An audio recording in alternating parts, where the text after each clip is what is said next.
আমরা একটা minute wait করে সবাই জয়েন করে নেক, দেন এই চেক পয়েন্ট কোশ্চেন গুলো তাড়াতাড়ি করে দেখে, চেক পয়েন্ট কোশ্চেন গুলি বেশি সময় লাগবে না, চেক পয়েন্ট কোশ্চেন গুলি দেখার পর we will start a new topic. ফ্লুইডসেরই ফ্লুইড ফ্লো নিয়ে কথা বলবো আজকে। আজকের টপিকটা অনেক মজা আছে, অনেকগুলা জিনিসের সাথে রিলেট করা যাবে এরকম, তো ওখানে থেকে আমরা দেখি কি করা যায়।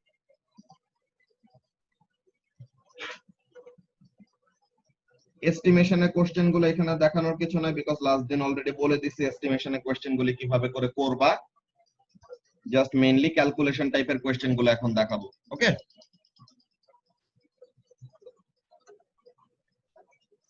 হ্যাঁ হ্যাঁ ব্যাপারটা আচ্ছা, তো তাহলে এখানের মধ্যে আমরা শুরু করি। কোশ্চেন নাম্বার 1, কোশ্চেন নাম্বার 1 এ কি বলতেছে, a car battery contains 1 liter of sulfuric acid solution.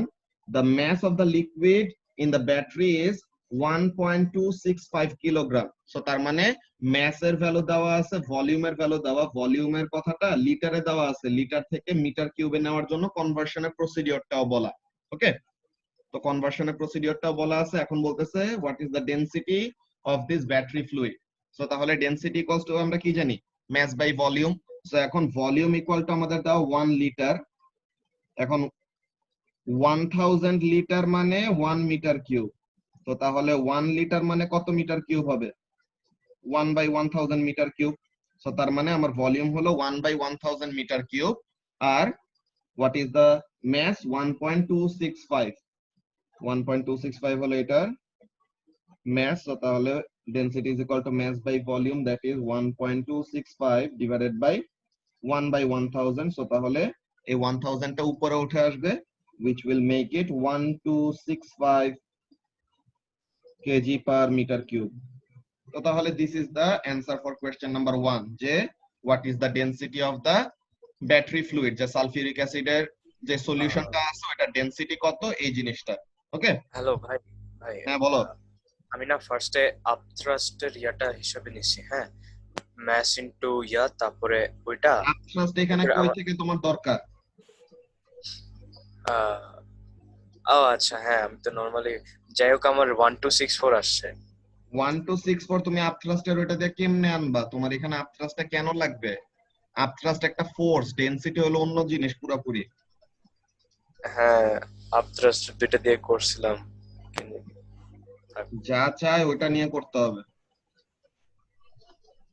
আচ্ছা, সো তাহলে এটা গেল আমাদের কোশ্চেন নাম্বার 1। এখন কোশ্চেন নাম্বার 2 তে কি বলতেছে, the radius of a bowling ball is 0.11 metre. আচ্ছা ঠিক আছে, রেডিয়াস দেওয়া মিটারে, মাস দেওয়া কিলোগ্রামে। Alright, so we know the radius, we know the mass. So এখন একটা বোলিং বলের শেপ দেখতে কেমন, স্ফেরিক্যাল শেপ। সো তাহলে what will be the volume, the volume will be 4/3 pi r cube. তো তাহলে 4/3 পাই ইনটু 0.11 কিউব। এটা করলে পরে কিছু একটা ভলিউম আসে ইন ইউনিট কি, মিটার কিউবে আসে। তো তাহলে এই যে ম্যাসটা দেওয়া আছে 7.26, আর যে ভলিউমটা তুমি পাইলা, ম্যাসকে ভলিউম দিয়ে ডিভাইড করলে পরে এ নাম্বারের অ্যান্সারটা চলে আসবে। দেন তুমি এ নাম্বারে যেটা পাইছো ওটা থেকে কি করতে হবে, কিলোগ্রাম থেকে এখন গ্রাম পার সিএম কিউবে কনভার্ট করতে হবে। গ্রাম পার সিএম কিউবে কনভার্ট করার প্রসিডিওর আমরা দেখছিলাম না, গ্রাম পার সিএম কিউবে কনভার্ট করার প্রসিডিওর কি, কিলোগ্রাম থেকে গ্রামে নেওয়ার জন্য মাল্টিপ্লাইড বাই 1000, আর মিটার কিউব থেকে সেন্টিমিটার নেওয়ার জন্য মাল্টিপ্লাইড বাই 100 ইনটু 100 ইনটু 100। যে তিনটা মিটার কিউব, তিনটা মিটারকে সেন্টিমিটারে নিতে হবে, মিটার কিউব না। তো তাহলে তিনটা মিটারকে সেন্টিমিটারে নেওয়ার জন্য, একবার মিটারকে সেন্টিমিটারে নেওয়ার জন্য মাল্টিপ্লাইড বাই 100, আবার মিটারকে সেন্টিমিটারে নেওয়ার জন্য মাল্টিপ্লাইড বাই 100, আবার মিটারকে সেন্টিমিটারে নেওয়ার জন্য মাল্টিপ্লাইড বাই 100। তো তাহলে ওইভাবে করে আসবে আমাদের। যে প্রথমটার জন্য তোমাদের ভলিউমের ভ্যালুটা আসে কত, 5.575 into 10 to the power minus 3, তাই না? 5.575 into 10 to the power minus 3 metre cube. So এখন তুমি যদি এ নাম্বারের জন্য ডেনসিটি বের করো, density is equal to mass by volume, that is mass হলো এটা কেজিতে, আর মিটার কিউবে ভলিউমটা কত, 5.575 into 10 to the power minus 3 metre cube. তো তাহলে this will give us a value of 1302 KG per metre cube. তাহলে এটা আমরা যদি কি করি, 3 সিগনিফিক্যান্ট ফিগারে লিখি, 3 or 2 যেটাই বলো, এটাতে লিখলে পরে কত আসবে, 1300 kg per metre cube.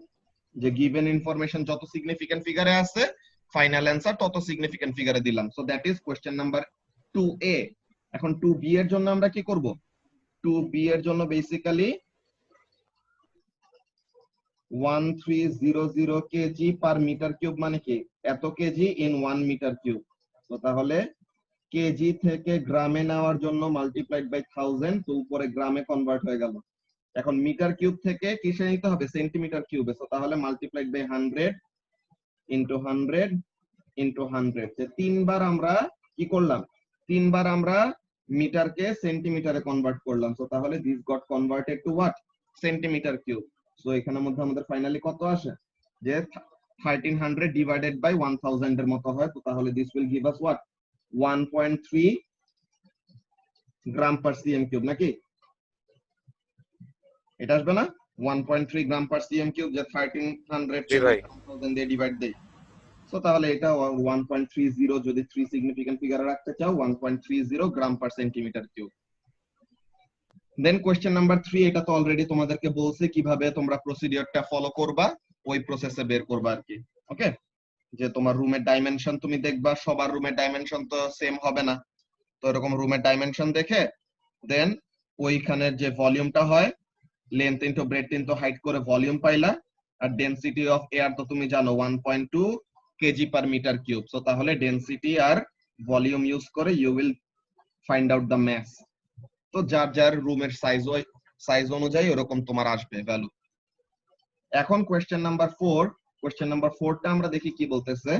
A golf ball has a diameter of, এখানে খুব খেয়াল রাখতে হবে, এটা কিন্তু ডায়ামিটার বলছে, নট রেডিয়াস। সো তাহলে in order to convert the diameter into radius ফার্স্টে হাফ করতে হবে।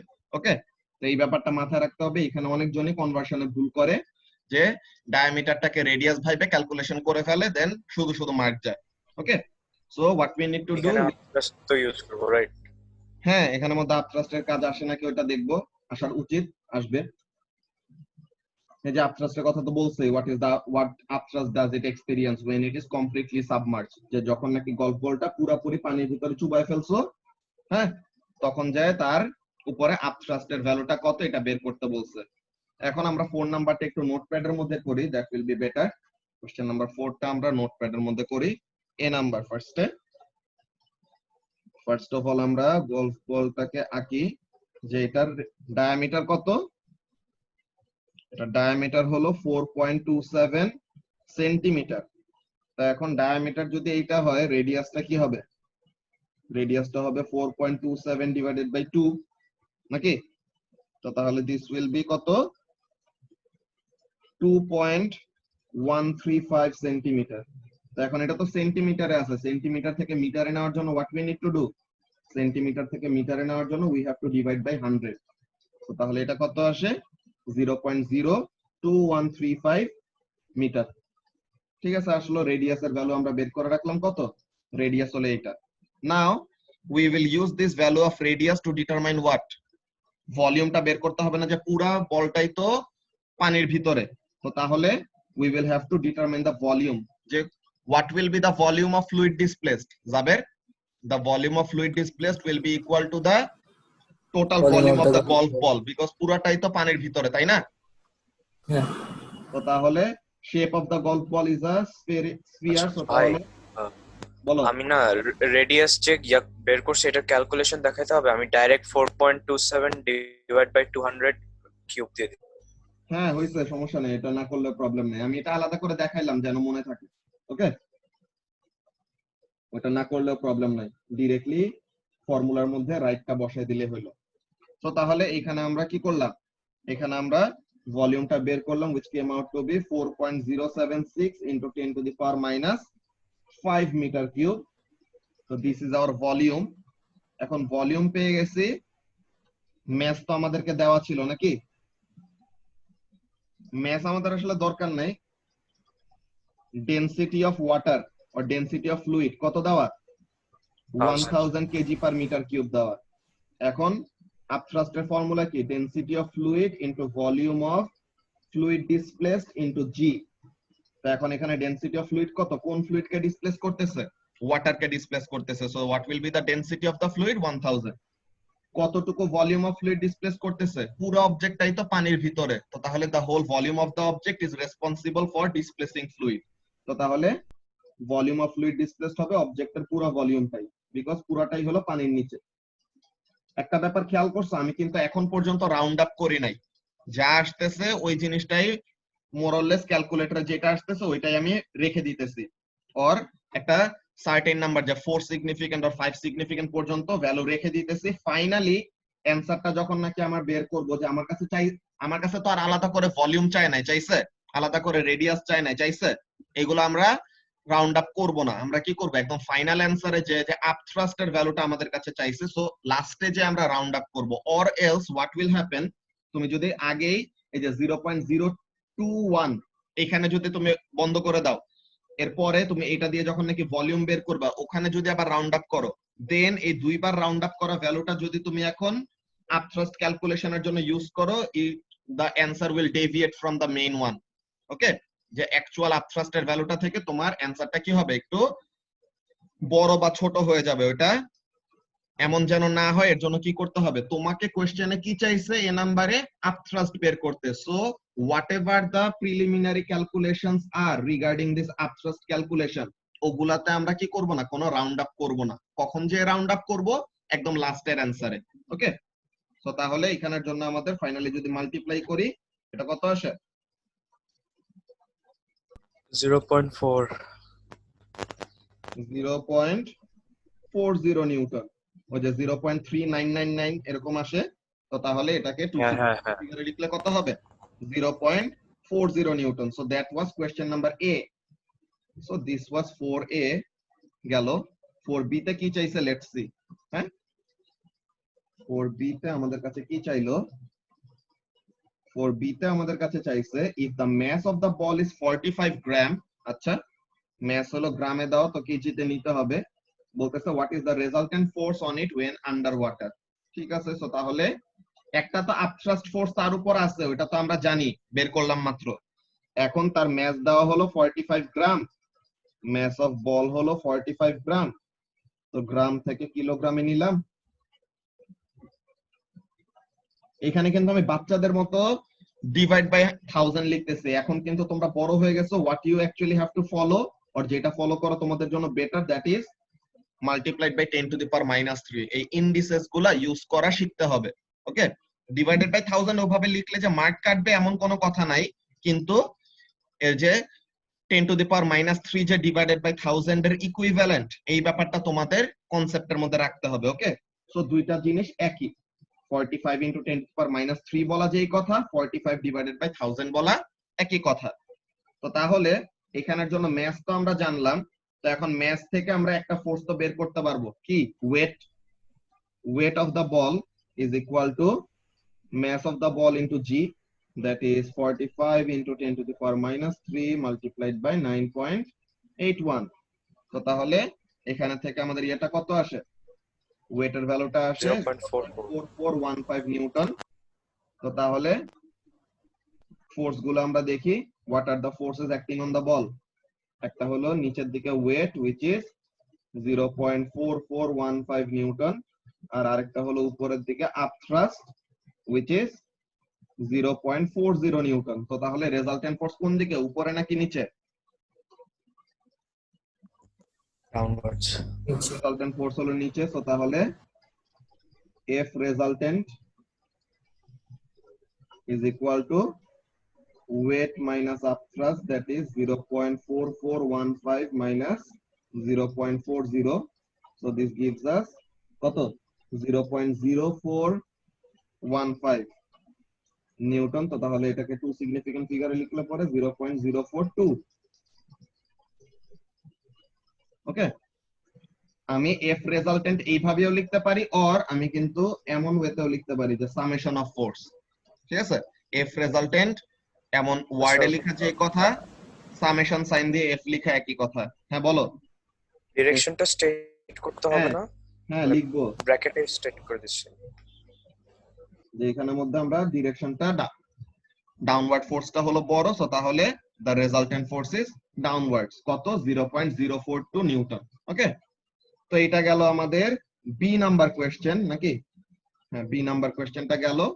এখন সি নাম্বার কোশ্চেনে কি চাইছে, লেটস সি। সি নাম্বার কোশ্চেনে বলতেছে, referring to Newton's laws of motion, explain what will happen to the submerged golf ball. Since there is an unbalanced force on the golf ball in the downward direction, or golf ball এর উপর যেহেতু downward direction একটা resultant force আছে, what will happen? It will accelerate downwards, তাই তো? golf বলটা নিচের দিকে accelerate করবে। এটা কোন ল? নিউটন সেকেন্ড ল বলতে পারো, ফার্স্ট ল বলতে পারো। যে ফার্স্ট ল কিভাবে বলতে পারবো? যে an object will move at a constant velocity until or unless there is an unbalanced force acting on it. But since এখানে unbalanced force কাজ করতেছে, সো তাহলে কি নিউটনস ফার্স্ট ল ওয়াইজ বলতে পারো যে সে কনস্ট্যান্ট ভেলোসিটিতে মুভ করবে না, সে কি করবে? অ্যাসেলারেট করবে। কোন দিকে অ্যাসেলারেট করবে? ডাউনওয়ার্ডস। অর এটাকে তুমি নিউটনস সেকেন্ড ল দিয়েও বলতে পারো। কি বলতে পারো? যে resultant force or unbalanced force is directly proportional to acceleration. So তাহলে unbalanced force আছে মানে ওই ডিরেকশনে কি করবে? অ্যাসেলারেট করবে। তো তাহলে ওই ডিরেকশনে অ্যাসেলারেট করতেছে, ভালো কথা। এখন এই যে সে অ্যাসেলারেট করতেছে, এখানের মধ্যে অ্যাকচুয়ালি আমাদের পরের চ্যাপ্টার গুলোতে, আজকের চ্যাপ্টারে যেটা পড়বো এটার পরেরটাই আমরা পাবো যে লিকুইডের ভিতরে মুভ করতে সময় তো আমাদের একটা ড্র্যাগ ফোর্স কাজ করে, viscous drag or simply drag force যেটাই বলো। তো এখন ওই ড্র্যাগ ফোর্সটা কি হবে? অবজেক্টটা যেদিকে মুভ করবে তার উল্টা ডিরেকশনে কাজ করবে, তাই না? যে সে যত নিচের দিকে অ্যাসেলারেট করবে তার ভেলোসিটি কোন দিকে বাড়তেছে? তার ভেলোসিটি নিচের দিকে বাড়তেছে। সো তাহলে তার উপর একটা ড্র্যাগ ফোর্স কাজ করা শুরু করবে ইন দা আপওয়ার্ড ডিরেকশন। তো তাহলে ওই ড্র্যাগ ফোর্স বাড়বে, দেন ইভেন্চুয়ালি সে যখন নাকি একদম bottom of the stream of ওয়াটারে চলে যাবে, যে বটম কোন একটা সলিড সারফেসে যে ল্যান্ড করলো, তখন কি হবে? সলিড সারফেসে যে ল্যান্ড করার পর তখন ওয়েট হলো নিচে, আপথ্রাস্ট হলো উপরে। আপথ্রাস্টটা তো ওয়েটের থেকে কম ছিল, কতটুকু কম ছিল? রেজাল্টেন্ট ফোর্সের ভ্যালু সমান কম ছিল। তো এতটুকু ফোর্স কে ব্যালেন্স করবে ফাইনালি? এতটুকু ফোর্স ফাইনালি সলিড সারফেসের সাথে কন্ট্যাক্টে আসলে কি ফোর্স আসে? অনেক।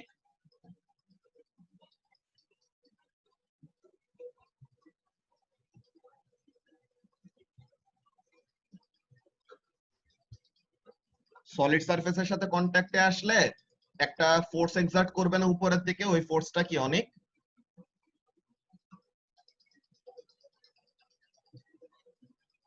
Normal reaction force. Thank you. So তাহলে ওই নরমাল রিঅ্যাকশন ফোর্স কাজ করবে and that will eventually balance the overall forces acting on the ball. তো তাহলে ফাইনালি রেজাল্টেন্ট ফোর্স কত হয়ে যাবে? জিরো। তো তখন অবজেক্টটা কি করবে? Bottom of the stream of ওয়াটারে সে রেস্টে চলে আসবে। ওকে, সো তাহলে that is the explanation that you will have to write down. এই এক্সপ্লেনেশনটা লাস্ট দিনের মতো তোমাদের গ্রুপে এরকম ফরওয়ার্ড করে দিব। এক্সপ্লেনেশন এটা বড় করে পুরাটা লিখার মানে নাই। এমনিতে আমরা অ্যানসারটা চেক করে নিব যে তারা ওখানে মধ্যে কি বলছে, আমরা অ্যানসারটা দেখে নেই। লেটস সি স্টুডেন্ট বুকের অ্যানসারে ওরা এখানের মধ্যে কি বলতেছে।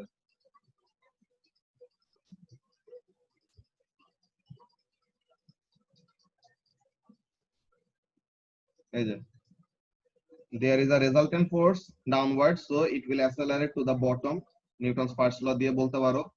এখন there is an additional reaction force from the bed of the stream, যখন নাকি স্ট্রিমের নিচে চলে যাবে, তো তখন ওই নরমাল রিঅ্যাকশন ফোর্সটা কি করবে? it will make the sphere to come at rest or the golf ball to come at rest. তো ফাইনালি যখন নাকি রেজাল্টেন্ট ফোর্স জিরো হয়ে গেল, তো according to Newton's first law রেস্টে চলে আসছে। তো তার মানে তখন সারা জীবন কি থাকবে? রেস্টেই থাকবে। এক্সট্রা জিনিস কি বলা যায়? Initially on reaching the bottom the upward force will be slightly greater to decelerate to rest. যে ফার্স্টে তো সে যখন নাকি একটা ইমপ্যাক্ট ফোর্স দিয়ে ল্যান্ড করবে, তখন যায় কি হবে? তখন যায় একটা এক্সট্রা আপওয়ার্ড ফোর্স থাকবে which will make the ball to decelerate first. যে প্রথমে তো তার অলরেডি একটা ডাউনওয়ার্ড ভেলোসিটি আছে, ওইটাকে তো প্রথমে জিরো বানাইতে হবে। তো ওইটাকে জিরো বানানোর জন্য হোয়াট উই নিড? ওইটাকে জিরো বানানোর জন্য ফার্স্টে আপওয়ার্ড ডিরেকশনে রেজাল্টেন্ট ফোর্স লাগবে, যেন ডিসেলারেট করে ভেলোসিটিটা কত হয়ে যায়? জিরো হয়ে যায়, দেন যেন রেস্টে আসে। আবার আরেকটা কথা বলছে যে আমরা যে ড্র্যাগ ফোর্স নিয়ে কথা বললাম, students may also comment on drag forces acting on the affecting the rate of acceleration during descent.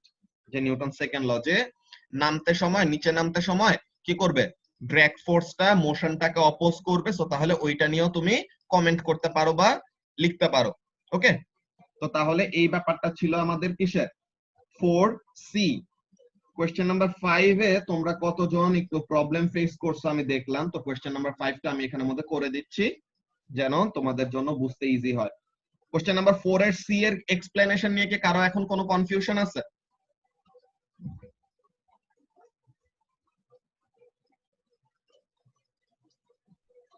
আচ্ছা, সো তাহলে কনফিউশন না থাকলে দ্যাটস ভেরি গুড। তো এখন আমরা কোশ্চেন নাম্বার 5টা দেখবো, কোশ্চেন নাম্বার 5 এর মধ্যে কি বলছে। ওকে, কোশ্চেন নাম্বার 5 এ let's see a ball bearing of mass 180 gram. তো তাহলে একটা বল বিয়ারিং যার মাস হলো 180 গ্রাম, গ্রাম থেকে কেজিতে নিতে হবে, এটা পরের কাজ, is hung on a thread of oil of density 800 kg per meter cube। যে একটা স্ট্রিং দিয়ে উপর থেকে কি করছে, এরকম একটা বল বিয়ারিং কে হ্যাং করে রাখছি। দেন এই হ্যাং করা বলটাকে কি করলাম, তাকে অয়েল ভরা কোন একটা কন্টেইনারের মধ্যে এরকম সাবমার্জ করছি। এখন বলতেছে calculate the tension in the string if the density of the ball bearing is এত। তো তাহলে এটা আমরা দেখতেছি। ফার্স্টে তোমাদেরকে একটু সিনারিওটা বলি। এরকম একটা কোয়েশ্চেন তোমরা কোয়েশ্চেন পেপারেও ফেস করবা, এর জন্য আমি তোমাদেরকে আরো এটাকে একটু ডিটেইল ওয়েতে দেখাই নিতেছি। ওকে, ব্যাপারটা হলো এরকম যে ফার্স্টে হিয়ার ইজ ইওর স্ট্যান্ড, এই তোমার স্ট্যান্ড, এই তোমার থ্রেড, এন্ড এখানে তোমার বল bearing. Okay, now what is happening over here, ball bearing এর উপর কি কি কাজ করতেছে, when suspended in air, just simply air এর মধ্যে সে আছে, তখন নিচের দিকে হলো weight and the weight is being balanced by the tension force in the string। তো তাহলে when in air, ওকে, যে যখন কোন ফ্লুইডের ভিতরে সে সাবমার্জ হয় না, এয়ার তো একটা ফ্লুইড কিন্তু তার ডেনসিটি অনেক কম দেখে এখানে আমরা আপথ্রাস্টটাকে কনসিডারেশনে নিব না। ওকে, সো কি বললাম, when in air, when in air tension is equal to weight, যে টেনশন ইন দা স্ট্রিং পুরাটাই কি করতেছে, ওয়েটটাকে ব্যালেন্স করার কাজে লাগতেছে। বাট এখন যদি আমরা এই কাজটা করি, কি কাজ করি, এই জিনিসটাকে একটু বক্সের মধ্যে এঁকে দেই, this is not part of the question, just আলাদা করে বলে রাখলাম। এখন দেখো মেইনলি কোয়েশ্চেনে যা করতেছে, দিস ইজ ইয়োর স্ট্যান্ড, এটাকে সামনে বাড়াই দেই,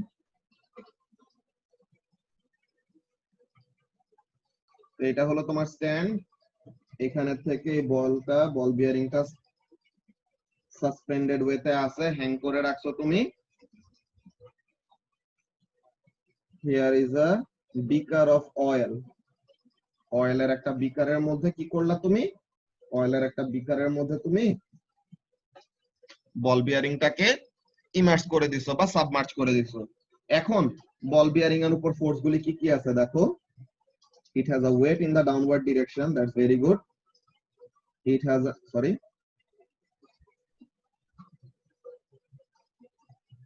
ফ্রি বডি ফোর্স ডায়াগ্রামটা একটু আলাদা আর কি, যে স্ট্রিং এর সাথে না হলে ফোর্সের ডিরেকশনটা মিলে যাবে, তখন একটু কনফিউজিং হবে। তো এইখানের মধ্যে আমরা দেখি, so what is happening, it has a weight in the downward direction, it has an upthrust, upthrust কেন থাকবে, এই যে তাকে আমরা অয়েলের মধ্যে সাবমার্জ করছি না, অয়েলের মধ্যে সাবমার্জ করাতে কি হবে, অয়েলকে যে সে ডিসপ্লেস করতেছে, সো এখন অয়েল তো তার উপর একটা আপওয়ার্ড ফোর্স এক্সার্ট করবে which is known as upthrust। So তাহলে there is an upthrust force in the upward direction, upthrust, and বাকিটুকু যে আপথ্রাস্ট তো পুরোটা আমাদের ওয়েটটাকে ব্যালেন্স করতে পারবে না, পারবে না কি পারবে না ওটা আমরা খেয়াল করব পরে, কিন্তু এখানের মধ্যে ফাইনালি আমাদের এটা কি থাকবে, বাকিটুকু কে ব্যালেন্স করবে, tension in the string. So তাহলে overall what is happening, the weight is being balanced by the upthrust and the tension in the string। আগে টেনশন একাই ওয়েটটাকে ব্যালেন্স করতে হইতেছিল, সো আগে টেনশনের ভ্যালুটা কি ছিল, অনেক বেশি ছিল। এখন যখন নাকি কি করবা, তুমি কোন একটা ফ্লুইডের ভিতরে ওই অবজেক্টটাকে নিয়ে যাবা, তখন কি হবে, তখন আপথ্রাস্টটা টেনশনটাকে একটু কমায় দিবে, বা আপথ্রাস্টটাও তো উপরের দিকে কাজ করতেছে, সো তাহলে the tension will not be as big as it was in air।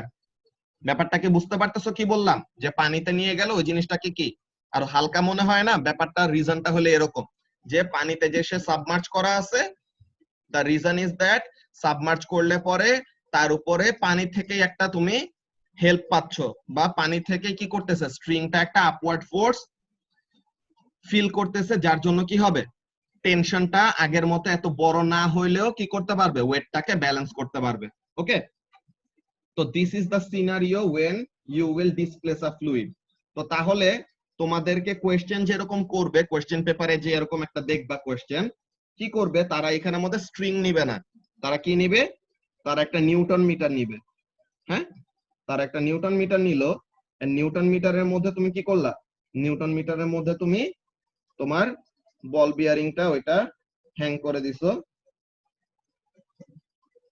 নাও যখন নাকি এয়ারে আছে তখন কি হবে, the weight is totally being balanced by the tension in the spring, যে স্প্রিং ব্যালেন্সের মধ্যে বা নিউটন মিটারের মধ্যে কি আছে, স্প্রিং আছে। তো তাহলে টেনশন পুরোটাই ওয়েটটাকে ব্যালেন্স করতে ট্রাই করতেছিল। সো তাহলে কি এইখানে আমাদের টেনশনের ভ্যালুটা বেশি, বা নিউটন মিটারের রিডিং এর ভ্যালুটা বেশি। আর যখন নাকি এই সেম সিস্টেমটাকে যখন নাকি তুমি কি করবা, when it will be displacing a certain volume of fluid, তখন আমাদের এই নিউটন মিটারের রিডিংটা কি করবে, এসাস বাড়বে নাকি কমবে?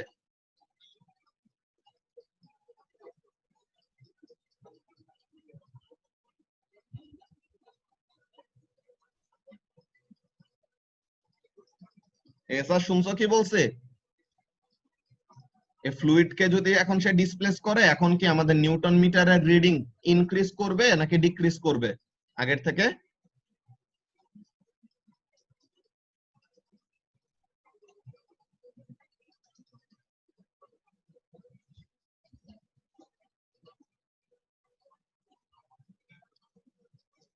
জাবের বলতে পারবা? ডিক্রিজ করবে। বুঝি নাই, ডিক্রিজ করবে? ডিক্রিজ করবে, হ্যাঁ। হ্যাঁ, সো তাহলে ডিক্রিজ করবে কেন? বিকজ এখন তো Thrust. ওই স্প্রিং ব্যালেন্সের ভিতরের যে স্প্রিংটা আছে ওইটা আগের মতো এত বেশি টেনশন ফিল করবে না, আগের থেকে টেনশনের ভ্যালুটা কমে যাবে। সো তাহলে স্প্রিং ব্যালেন্সের রিডিংটাও কি আসবে, কম আসবে। তো এই ব্যাপারটা তোমাদেরকে বলে রাখলাম, বিকজ এইগুলা তোমরা কোয়েশ্চেন পেপারে আবার ফেস করবাই, তো এর জন্য আগে থেকে জানায় রাখলাম।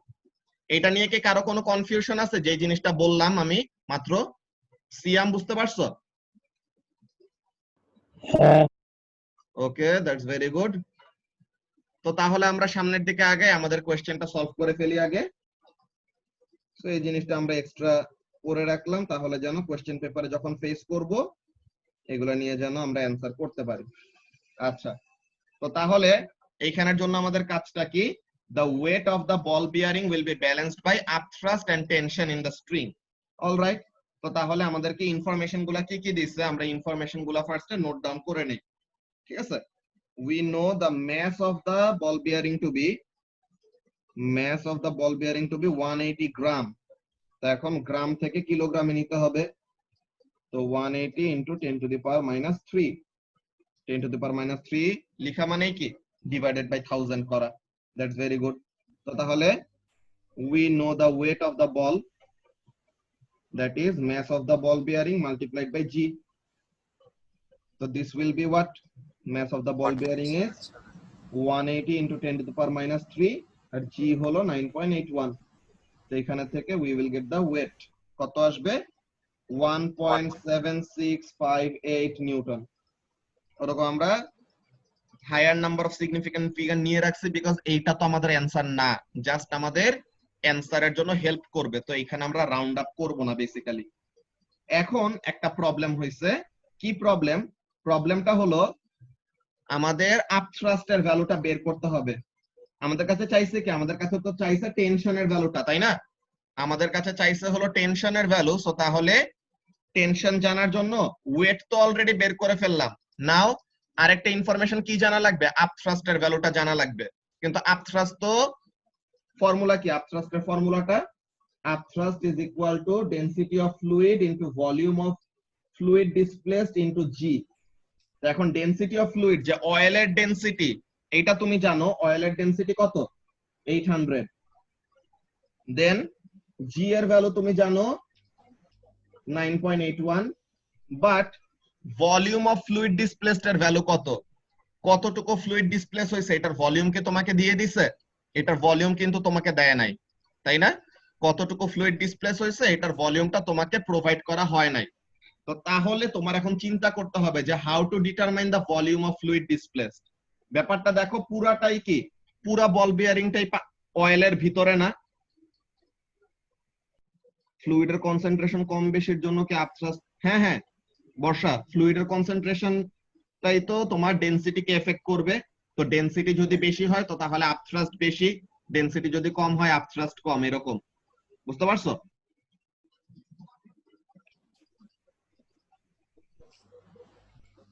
এইটার ভলিউম ক্যালকুলেট করতে সবচেয়ে মজা লাগছে। তো তাহলে এখানের জন্য আমাদের ভলিউম অফ ফ্লুইড ডিসপ্লেসটা কি হবে, অবজেক্টের ভলিউমটাই হবে ভলিউম অফ ফ্লুইড ডিসপ্লেস। তো অবজেক্টের ভলিউম বের করার জন্য আমাদের কি কি লাগবে, অবজেক্টের ম্যাস জানি, নাও অবজেক্টের আর কি দরকার, ম্যাস জানলে পরেই তো আমাদের হবে না, we need to know another information and we are provided with that information, যে density of ball bearing. Density of ball bearing is 8000 kg per meter cube and mass of ball bearing is 180 times 10 to the power minus 3 kilogram. তো তাহলে density is equal to mass by volume. তো তাহলে volume of the ball bearing কত হবে, volume of the ball bearing will be mass, that is 180 into 10 to the power minus 3 divided by 8000। তো তাহলে এখানে থেকে আমাদের ভ্যালুটা কত আসে, যে ভলিউম অফ অবজেক্ট, অবজেক্টের ভলিউমটা এটা আমাদের কত আসতেছে, the volume of the object comes out to be 2.25 into 10 to the power minus 5 meter cube। এই যে আমার অবজেক্টের ভলিউমটা আসছে, এই অবজেক্টের ভলিউমটাই কি, পুরো অবজেক্টটাই তো পানির ভিতর, কি বলে, অয়েলের ভিতরে, in this case the fluid is oil. তো তাহলে the whole object is inside oil, তো তাহলে volume of the object is equal to the volume of fluid displaced। এখানের মধ্যে আমরা রিজনিংটা লিখে রাখি যেন আমাদের মনে থাকে। Here volume of ball is equal to volume of fluid displaced, কেন, because the whole ball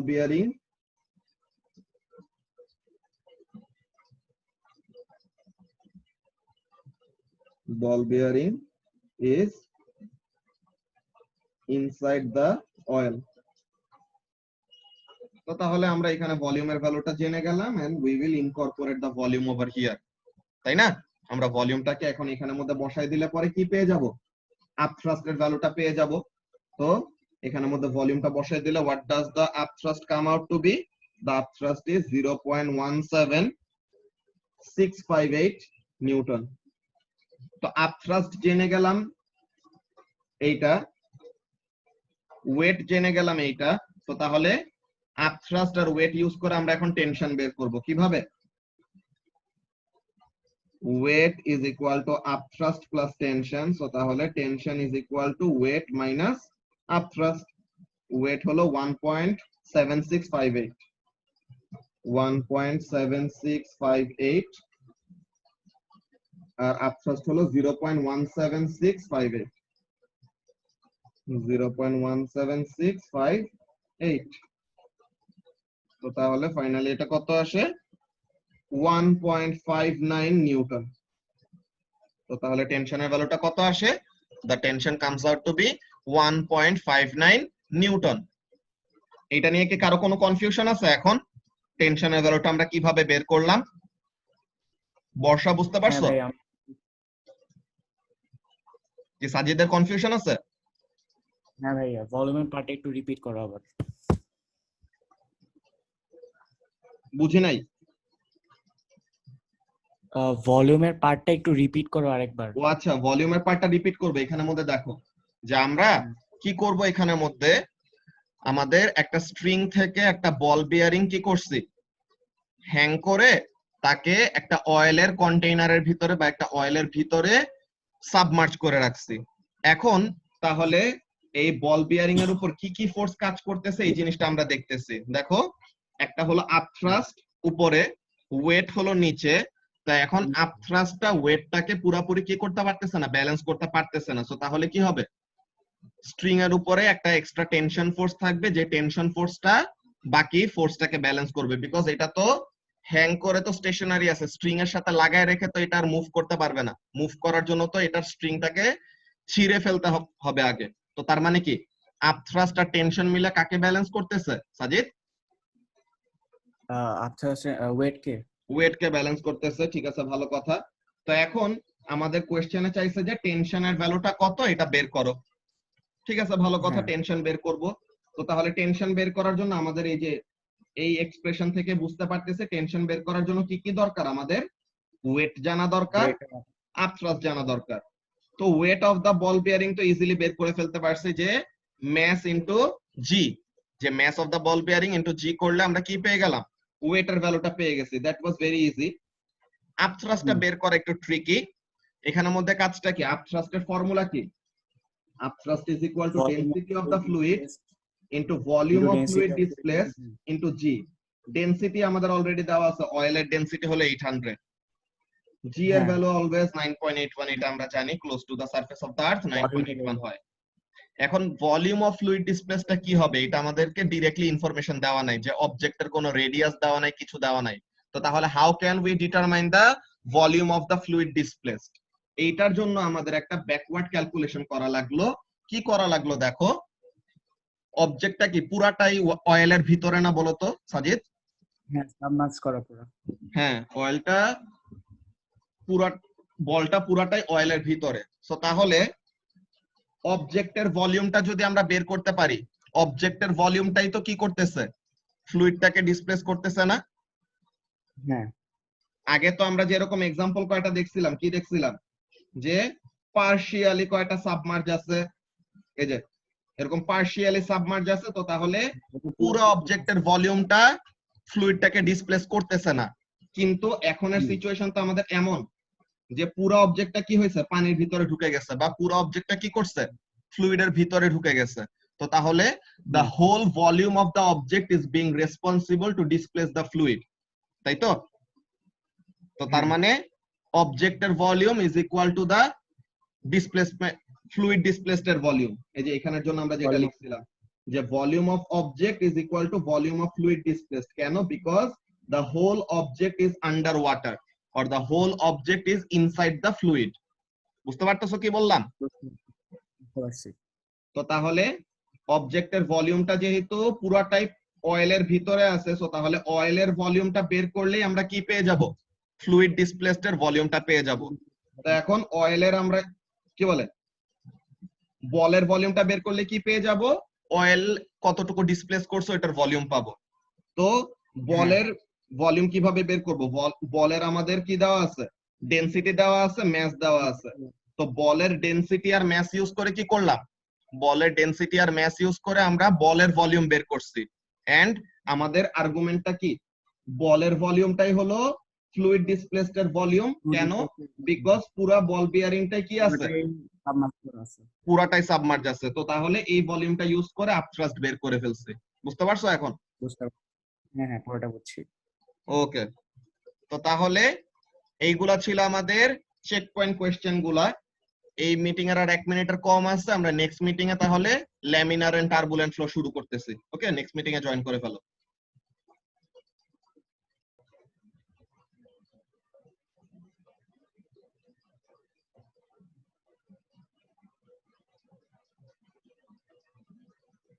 আচ্ছা, তো সবাই অলরেডি চলে আসছে, দ্যাটস ভেরি গুড। তো এখন আজকে আমরা যে টপিকটা শুরু করব, এটা হলো ফ্লুইড মুভমেন্ট অর ফ্লুইড মুভমেন্টের টাইপ, যে ফ্লুইড আমাদের কয়টা ওয়েতে মুভ করে। বুঝছো? তোমরা ও লেভেলসে থাকতে সময় চ্যাপ্টার 1 অর চ্যাপ্টার 2 এর দিকে একটা টাইপের এক্সারসাইজ কোয়েশ্চেন তোমরা করছিলা, যে একটা হাই স্পিড ট্রেন, ওকে, একটা হাই স্পিড ট্রেন, সে তার স্পিডটাকে আরো বাড়াইতে চায়। তো ওখানের মধ্যে হাই স্পিড ট্রেনের মধ্যে কি কি চেঞ্জ গুলো আনলে পরে সে তার স্পিডটাকে বাড়াইতে পারবে। তো ওখানের মধ্যে কয়টা ব্যাপার ছিল, যে একটা জিনিস তোমরা পড়ছিলা যে it has to change it shape, যে তার শেপটাকে মোর স্ট্রিমলাইন হইতে হবে। স্ট্রিমলাইন শেপ থাকা মানে কি?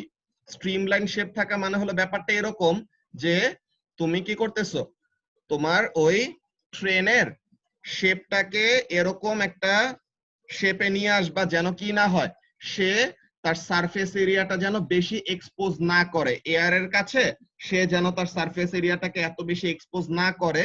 তো আমরা একটা ব্যাপার তো আগে থেকে পড়ে আসছিলাম, এসাস মনে আছে টার্মিনাল ভেলোসিটির কাহিনী, the greater the surface area,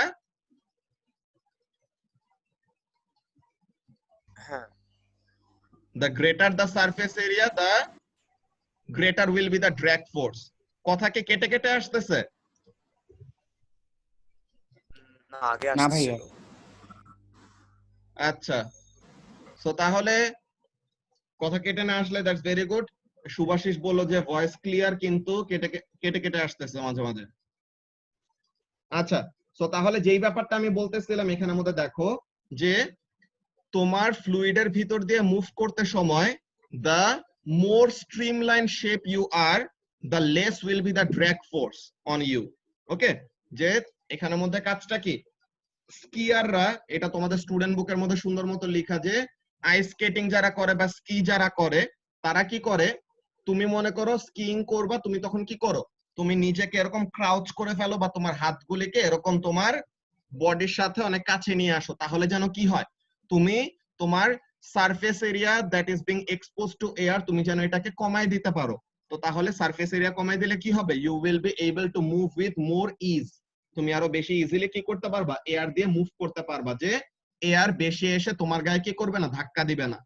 কিন্তু প্রফেশনাল স্কিয়াররা, হ্যাঁ প্রফেশনাল স্কিয়াররা কি করে, তারা আরো অনেকগুলা মেজার নেয়, তারা স্পেশাল কয়টা স্যুট পরে, বা তাদের কস্টিউম গুলো এরকম থাকে যেন কি থাকে, তাদের একদম স্কিন টাইট কতগুলা জামা তারা পরে, তাহলে যেন কি হয়, জামা যত এরকম ফুলা থাকবে তো তত কি হবে, তত বেশি সারফেস এরিয়া তুমি এয়ারের কাছে এক্সপোজ করতেছো, সো তত বেশি কি করবে, তত বেশি it will cause the drag force to increase. Then তার একটা টাইপের হ্যাট পরে, একটা পয়েন্টি একটা হ্যাট, যে এরকম স্ট্রিম লাইনের শেপের একটা হ্যাট, এটা স্টুডেন্ট বুকের থেকে দেখাই না একে, এই যে দেখো এখানের মধ্যে তারা কি করতেছে দেখছো, তারা তাদের বডিটাকে এরকম ক্রাউচ করে ফেলছে, তাহলে যেন কি হয়, এরকম ক্রাউচ করে ফেললে পরে the exposed surface area to air তারা কমাই দিল। দেন তাদের হ্যাটের এখানে যদি তুমি দেখো, হ্যাটটা কিরকম, হ্যাটটা কিন্তু এরকম একটা পয়েন্টি শেপের একটা হ্যাট, যে ওরকম আমাদের হাই স্পিড গাড়িগুলাতে যেমন কি থাকে, শেপটা এরকম শেপ থাকে, তাহলে যেন ইজিলি গাড়ির পাশ দিয়ে ওর গাড়ির উপর দিয়ে কি করতে পারে, এয়ার যেন ইজিলি ফ্লো করে চলে যেতে পারে, এটা যেন কি না করে, গাড়ির উপরে বেশি ড্র্যাগ ফোর্স এক্সার্ট না করে। এর জন্য গাড়ির শেপটা খুবই ইম্পর্টেন্ট একটা ব্যাপার। হাই স্পিড গাড়িগুলোর জন্য ওগুলাকে দেখবা যে অলওয়েজ তারা কি থাকে, এরকম, যে রেসিং কার গুলা দেখো না, রেসিং কার গুলার শেপ গুলা কেমন থাকে, এখানে মনে করে যে কয়েকটা হাই স্পিড গাড়ির শেপ এরকম থাকে, যে এরকম সুন্দর করে শেপ করা থাকে, যেন এয়ার এসে তার বডিতে ডিরেক্টলি হিট না করে কি করে, তার বডির উপর দিয়ে যেন এরকম গ্লাইড করে চলে যায়। এরকম শেপ গুলা, এগুলা শেপকে বলে অ্যারোডাইনামিক শেপ, বুঝছো? এগুলাকে কি করতেছে, it is letting the air pass over the body more easily, তাহলে যেন তার গায়ের সাথে এসে বেশি ধাক্কা না খায়, বিকজ যত বেশি ধাক্কা খাবে তত বেশি কি হবে, তত বেশি সে ড্র্যাগ ফোর্স ফিল করবে। তো তাহলে এখানে আমাদের ডিপেন্ড করে আমরা কোন সিচুয়েশনে কি চাই, কিন্তু আমাদের বেশিরভাগ সময় এরকম স্ট্রিমলাইন শেপ থাকা ভালো, বিকজ স্ট্রিমলাইন শেপ থাকলে পরে তখন আমরা কি করব, কম ড্র্যাগ ফোর্স ফিল করব। So the lesser the drag force that we feel, the more will be the easiness of our movement. Okay, তো এই যে আমাদের এয়ার যে আমাদের উপর একটা ড্র্যাগ ফোর্স এক্সার্ট করে, এটা ডিপেন্ড করে এয়ার কিভাবে মুভ করতেছে, আর আমরা এয়ারের ভিতর দিয়ে কত ভেলোসিটিতে বা কত স্পিডে মুভ করতেছি। তোমার এখানের মধ্যে এই জিনিসটা এক্সপিরিয়েন্স করার কথা, যে সাপোজ তুমি নরমালি হেঁটে হেঁটে যাইতেছো রাস্তা দিয়ে, তখন তোমার গায়ে এত বেশি বাতাস লাগতেছে না, আর মনে হইতেছে কোনো বাতাস নাই। কিন্তু তুমি মনে করো সাইক্লিং করতেছো, আর তুমি রিক্সায় উঠছো বা বাইকে উঠছো, তখন কি মনে হয়, আশেপাশে গাছের পাতা কিছু নড়তেছে না, কিছু হইতেছে না, বাট স্টিল তোমার গায়ের মধ্যে মনে হইতেছে যে অনেক বড় একটা এয়ার এসে ধাক্কা দিতেছে। Actually what is happening, air ঠিকই তার নর্মাল মোশনের মধ্যে ছিল, তুমি এয়ারের ভিতর দিয়ে কি করতেছো, অনেক হাই স্পিডে মুভ করতেছো, যার জন্য তোমার গায়ে এসে সে কি করতেছে, এরকম ফোর্স এক্সার্ট করতেছে। Okay, because there is a relative motion between you and the air. এখন আমরা যে জিনিসটা নিয়ে মেইনলি কথা বলবো, first of all types of fluid flow.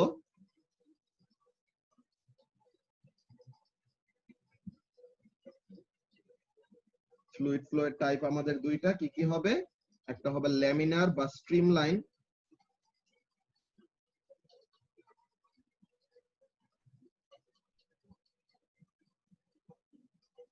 laminar or streamline flow, আর আরেকটা হলো turbulent flow।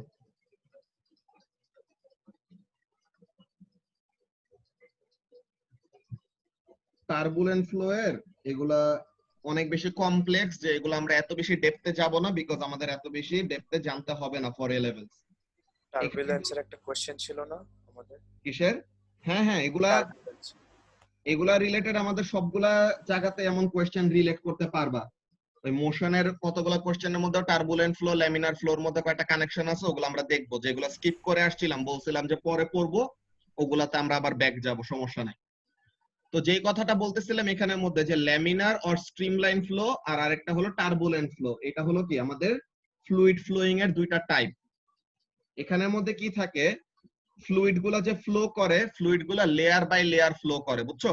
যে ফ্লুইড গুলা যখন ফ্লো করতে নেয়, the fluid flow are laminar or streamline, যে একটার সাথে আরেকটা এরকম প্যারালেল থাকে। laminar ফ্লোতে কি হয়, the fluid flow is parallel to one another, যে একটা লেয়ার অফ লিকুইডের সাথে আর একটা লেয়ার অফ ফ্লুইডের সাথে আরেকটা লেয়ার অফ ফ্লুইড কি করবে না, মিক্স আপ হবে না। ওকে, তারা নরমালি একজন আরেকজনের উপর লেয়ার এরকম মেইনটেইন করে করে তারা মুভ করে চলে যায়। আর টার্বুলেন্ট ফ্লোতে কি হয়, এগুলার আমরা ডেফিনেশন আরো ব্রডলি দেখবো। ফার্স্টে আমরা শুধু সিম্পল কয়টা এক্সপ্লেনেশন প্রথমে বলে নিতেছি। হ্যাঁ, আর এখানের মধ্যে টার্বুলেন্ট ফ্লোতে কি হয়, এখানের মধ্যে মিক্সিং হয়ে লেয়ার গুলো একটার সাথে আরেকটা মিক্স হয়ে এরকম ওয়ার্লপুল যেরকম ক্রিয়েট করে না, তো এরকম টার্বুলেন্স হবে, যে লেয়ারস গুলো একটার সাথে আরেকটা মিক্স করে এমন অ্যাব্রাপ্ট চেঞ্জ দেখাবে। ল্যামিনার ফ্লোর মধ্যে ব্যাপারটা কি থাকে, এই ল্যামিনার আর টার্বুলেন্ট ফ্লোই খুবই ইম্পর্টেন্ট একটা ফ্যাক্টর। কিসে, আমাদের এরোপ্লেন গুলা তারা যে টেক অফ করে, তাদের টেক অফের সময় তারা একটা লম্বা একটা রানওয়ে ধরে অনেকক্ষণ ধরে অ্যাসেলারেট করে না? তো এই যে তারা একটা লম্বা একটা রানওয়ে ধরে অ্যাসেলারেট করে, হোয়াট ইজ দ্য রিজন, কেন দরকার তাদের এইটা, ওই ব্যাপার নিয়ে আমরা পড়বো, যে এরোফয়েল অর এগুলা জিনিস নিয়ে কাজ।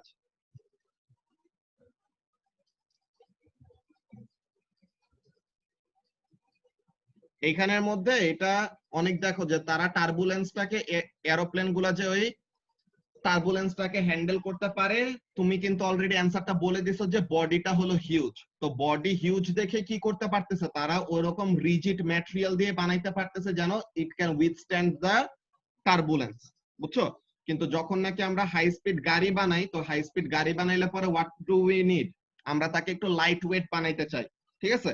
আমরা তাকে একটু হালকা বানাইতে চাই, তাহলে পরে কি হবে, অনেক হাই ভেলোসিটিতে যখন নাকি চলে যাবে, তখন অ্যাব্রাপ্ট খুবই বাজে লেভেলের টার্বুলেন্স হইলে পরে তখন ওই বডির স্ট্রেংথটা ওরকম থাকবে না টার্বুলেন্সটাকে মেইনটেইন করার জন্য, বুঝতে পারছো? তো তখন যে ওইটা কি করে যায়, ওরকম টার্বুলেন্সটাকে হ্যান্ডেল করতে পারে না। আচ্ছা, তো তাহলে এখানের মধ্যে ব্যাপারটা কি আমরা দেখি, যে ল্যামিনার এন্ড টার্বুলেন্ট ফ্লো নিয়ে যে বলতেছিলাম, ল্যামিনার ফ্লো এটা আমাদের কখন হয়, টার্বুলেন্ট ফ্লো কখন হয়, এই জিনিসগুলো ফার্স্টে কন্ডিশন গুলো লিখে রাখি, আমরা এক্সপ্লেনেশন সবগুলো জিনিসই পড়বো আস্তে আস্তে। It occurs at low velocities, যে ভেলোসিটি যখন কম থাকে তখন লেয়ার গুলি সুন্দর মতো একজন আরেকজনের সাথে প্যারালেলিজম এরকম মেইনটেইন করতে পারে। ওকে, আর it occurs at high velocities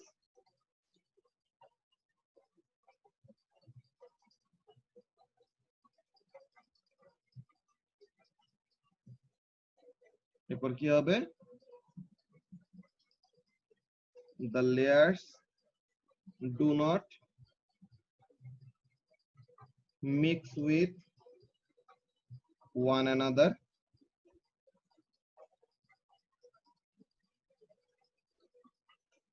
the layers mix up with one another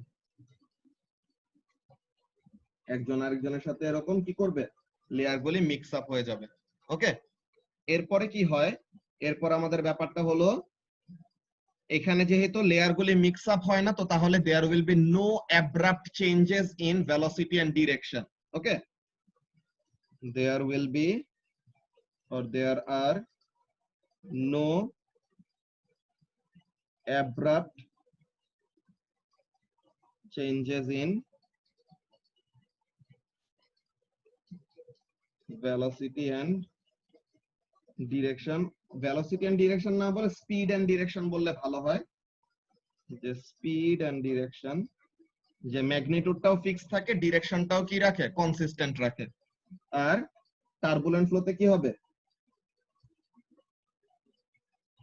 it undergoes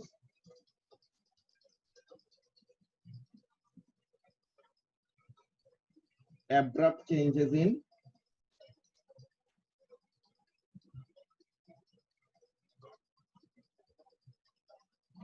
velocity and direction, যে হঠাৎ করে করে একটা লেয়ার আরেকটা লেয়ারের সাথে মিক্স হয়ে কি হয়ে যায়, ভেলোসিটি গুলা চেঞ্জ হয়ে যায় বা স্পিড চেঞ্জ হয়ে যায় ডিরেকশন সহ।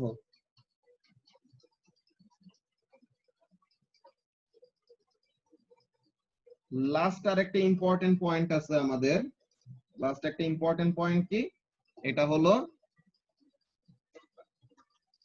does not form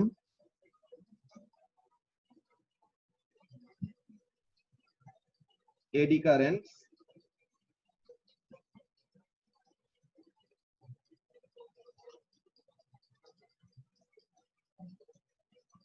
আর এখানের মধ্যে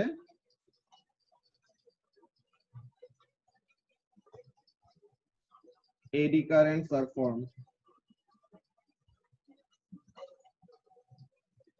এডি গুলা কি, এডি কারেন্ট হলো এই যে দেখো, এই যে ওয়ার্লপুলের মতো এরকম পেঁচানো এমন করে আমরা কি দেখাইতেছি, ফ্লুইডের মুভমেন্ট গুলো দেখাইতেছি না, এখানের মধ্যে কি করবে, এরকম ওয়ার্লপুলের মতো এমন সার্কুলার একটা মোশন সে এখানের মধ্যে শো করবে, যখন নাকি এরকম মিক্স আপ হবে টার্বুলেন্ট ফ্লো এর মাঝখানে বেশিরভাগ সময় কি করে, এরকম এডিস ফর্ম করে। তো তাহলে এটাকে আমরা কি বলি, এডি কারেন্ট বলি বা ফরমেশন অফ এডি, যে এটাকে আমরা কি বলবো, this is an eddy current. Okay, এখন এই যে এতগুলা জিনিস লিখলাম, এখানের মধ্যে তোমাদের একটা ব্যাপার অলওয়েজ মনে রাখতে হবে, ইয়েস ল্যামিনার ফ্লো আমাদের কম ভেলোসিটির সময় হয়, ভালো কথা, কিন্তু there is a certain limit. Okay, there is always a limit, যে তুমি যত ভালো অ্যারোডাইনামিক শেপেই মুভ করো না কেন, একটা সার্টেন লিমিট আছে, যে এই লিমিটের বেশি যদি তুমি এক্সিড করে যাও, যে এত ভেলোসিটি পর্যন্ত তোমার ল্যামিনার ফ্লো বা স্ট্রিমলাইন ফ্লোটা মেইনটেইন হবে, বাট এটাকে এক্সিড করলে পরে তখন কি করা শুরু করে দিবে, টার্বুলেন্ট ফ্লো করা শুরু করে দিবে। ওকে, এই ব্যাপারটা আমরা স্টুডেন্ট বুকে থেকে ফার্স্টে দেখে নেই, একটা মিনিট, এখানের মধ্যে দেখো, when a fluid moves there are two ways this can happen, কি কি, laminar also called streamline flow and turbulent flow। তো তার মানে দুইটা ওয়েতে আমাদের ফ্লুইড মুভ করতে পারে, কি কি, একটা হলো laminar flow আর একটা হলো turbulent flow। ভালো কথা, in general laminar flow occurs at lower speeds and will change to turbulent flow as the fluid velocity increases past a certain value। so এই ব্যাপারটা আমাদের নোট ডাউন করে রাখতে হবে সব সময়ের জন্য, যে প্রত্যেকটারই কি আছে, প্রত্যেকটা যে কোনো অবজেক্টেরই যে কোনো ফ্লুইডেরই এরকম একটা কি থাকবে, লিমিট থাকবে, যে এত ভেলোসিটি পর্যন্ত সে ল্যামিনার ফ্লো মেইনটেইন করতে পারলেও একটা সার্টেন ভেলোসিটি এক্সিড করলে it will show turbulent flow. Okay, তো তাহলে the velocity at which this changeover occurs will be depending on the fluid in question and the shape of the object of the area through which it is moving। তো তাহলে এটা কি, কোন ফ্লুইডের ভিতর দিয়ে move করতেছে এইটা, এন্ড অবজেক্টের শেপটা কেমন, অ্যারোডাইনামিক নাকি স্ট্রিমলাইন ওইটার উপর। ব্যাপারটা কেমন, ব্যাপারটা আমি যদি বলি যে মনে করো জাবের আর এসাস, ঠিক আছে, এখানের মধ্যে জাবের হলো চিকন আর এসাস হলো একটু চাবি টাইপের। তো তাহলে এখানের মধ্যে কি হবে, জাবেরের সারফেস এরিয়াটা তো কম, তাই না? জাবেরের সারফেস এরিয়া কম, সো তাহলে কি করবে, if they both move at the same velocity it can so happen that Jaber যেহেতু সে চিকন তার সারফেস এরিয়াটা কম, তো তাহলে জাবেরের পাশ দিয়ে ফ্লুইডের কি হবে, ল্যামিনার ফ্লো হবে, কিন্তু এসাস এর পাশ দিয়ে কি করা শুরু করবে, টার্বুলেন্ট ফ্লো হওয়া শুরু করবে। বাট জাবেরের পাশ দিয়ে যে ল্যামিনার হচ্ছে দ্যাট ডাজন্ট মিন অলওয়েজ এটা মেইনটেইন করতে পারবে। জাবের যদি তার মুভিং ভেলোসিটি বাড়ায় দেয় বা তার এগেইনস্টে যদি ফ্লুইড অনেক বেশি ভেলোসিটিতে মুভ করে, তখন কি করবে, the fluid might start flowing in turbulent flow. ওকে, তো তাহলে এখানের মধ্যে কাজটা কি, তোমার ব্যাপারটা হলো এরকম যে ফার্স্টে এমন করলা, কি করলা, সুইমিং পুলে একজন এরকম জাম্প করলো, সে ফার্স্টে নরমাল অ্যাটায়ার, যে মনে করো গেঞ্জি আর প্যান্ট পরে আছে, তো ওইটা পরে সে সাঁতার কাটতেছে। তো গেঞ্জি আর প্যান্ট তো আমাদের এত ভালো অ্যারোডাইনামিক শেপের হয় না, তো তাহলে এইখানের মধ্যে সে কি করবে, ড্র্যাগ ফোর্স বেশি ফিল করবে বা তার সারফেস এরিয়াটা বেশি হবে। সো এইখানে মনে করো the change over velocity is something like, মনে করো দিলাম 6 মিটার পার সেকেন্ড, যে 6 মিটার পার সেকেন্ড স্পিডে কি হয়ে যায়, ল্যামিনার ফ্লো থেকে চেঞ্জ হয়ে টার্বুলেন্ট ফ্লো হয়ে যায়। But you can increase this, যে তুমি তোমার এই লিমিটটাকে বাড়াইতে পারো। কিভাবে বাড়াবা, সেম তুমি আবার কি করলে, এবার সুইম স্যুট পরছো, এখন সুইম স্যুট পরে যখন নাকি তুমি জাম্প করলা, সুইম স্যুট পরাতে কি হয়ে গেছে, তোমার বডির শেপটা এখন আরো অ্যারোডাইনামিক হয়ে গেছে না, যে তোমার বডির সারফেস এরিয়া আগের তোমার অ্যাটায়ারের মধ্যে যতটুকু সারফেস এরিয়া এক্সপোজড ছিল, এখন তোমার সারফেস এরিয়াটা কি হয়ে গেছে, মিনিমাইজড হয়ে গেছে না।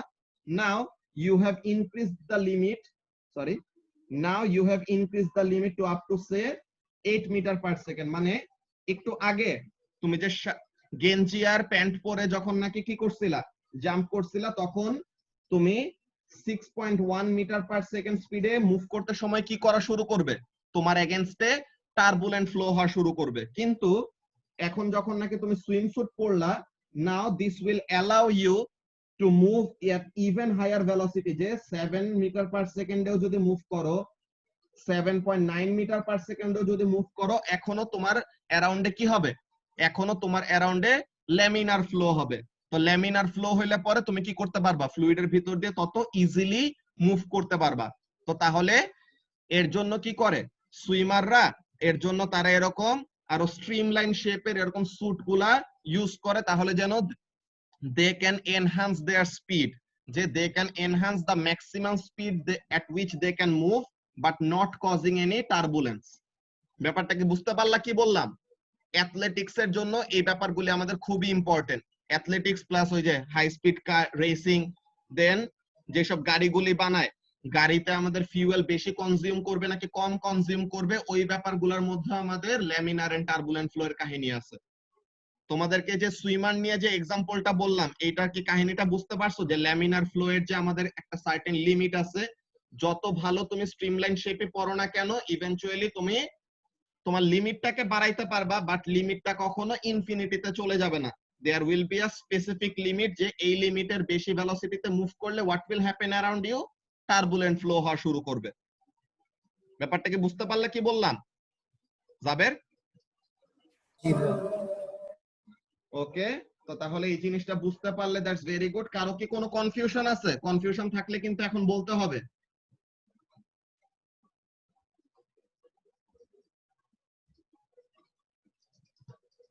আচ্ছা, তো তাহলে কনফিউশন না থাকলে দ্যাটস ভেরি গুড। তো এখন তাহলে আমরা কি শিখলাম? আচ্ছা, অনেক একটা কোশ্চেন করছে, ইট কাউন্টস ফর অ্যাকোয়াটিক, হ্যাঁ অ্যাকোয়াটিক ভেহিকলস এর জন্য সেম, হ্যাঁ এটাও অনেক, ওদের জন্য আমাদের শেপটা খুবই ইম্পর্টেন্ট, যে কেমন শেপের আমরা বানাবো। ওকে, তো তাহলে এই ব্যাপারগুলো আমরা দেখে নিলাম। ফার্স্ট অফ অল কি দেখলাম, যে ল্যামিনার ফ্লো কি, টার্বুলেন্ট ফ্লো কি। টার্বুলেন্ট ফ্লো এখনো ডিটেইলে পড়ি নাই, পড়বো। আজকে আমরা ল্যামিনার ফ্লো নিয়ে ফোকাস করব, বিকজ এখন আমাদের আরো ইম্পর্টেন্ট একটা ব্যাপার আছে। ল্যামিনার ফ্লো এর আরো ইম্পর্টেন্ট একটা জিনিস আছে, ওই জিনিসটা দেখবো আমরা ফার্স্টে। তো এতটুকু পর্যন্ত সবার ক্লিয়ার? সাইমা বুঝতে পারছো?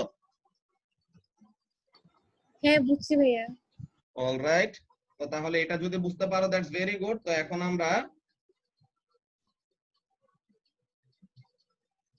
একটা ইম্পর্টেন্ট জিনিস দেখব। একটা পাইপ আমরা নিলাম।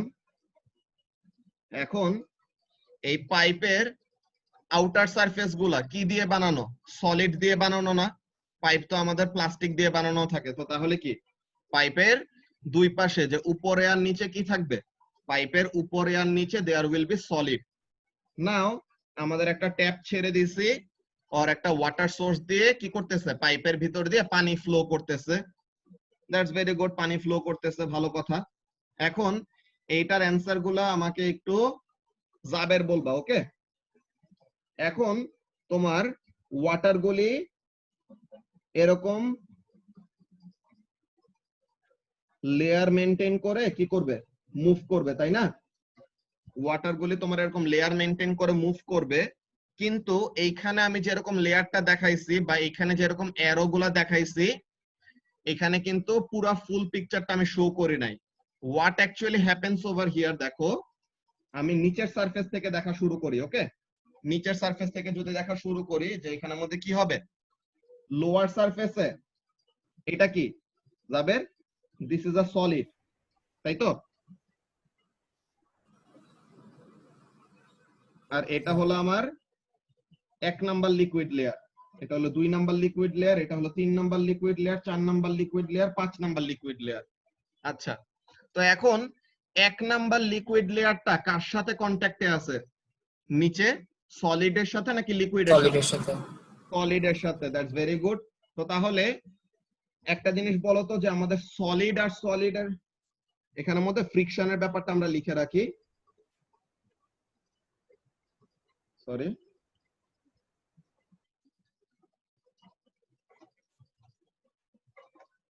solid solid friction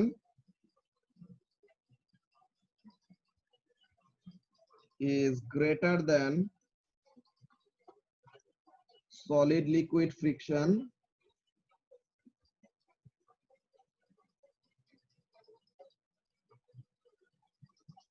is greater than liquid liquid friction.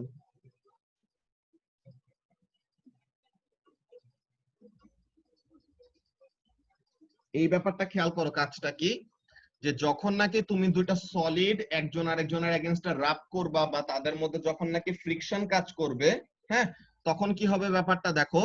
Solid আর সলিডের মধ্যে তো কোনো লুব্রিকেশন নাই, আছে? তাদের মধ্যে কোনো লুব্রিকেশন নাই, দ্বারা দোনোটাই এরকম রাফ সারফেস, একজনের এগেইনস্টে আরেকজনের এরকম ফ্রিকশন হচ্ছে। সো তাহলে that friction will be greater than solid liquid friction, তাই না?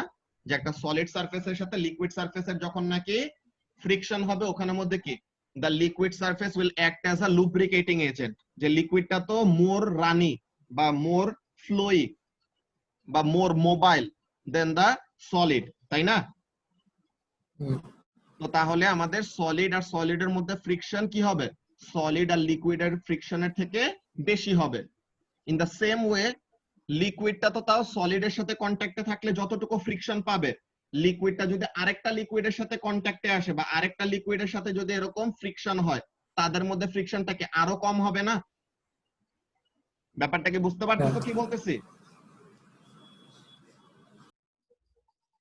তো তাহলে এখানের মধ্যে জিনিসটা কি বললাম, যে সলিড আর সলিড তারা দুজনই হলো আমাদের কি রাফ সারফেস, একজন আরেকজনের এগেইনস্টে রাব করা হচ্ছে। তো তাহলে কি তাদের মধ্যে ফ্রিকশনটা হবে বেশি, তাদের মধ্যে কোনো লুব্রিকেশন নাই।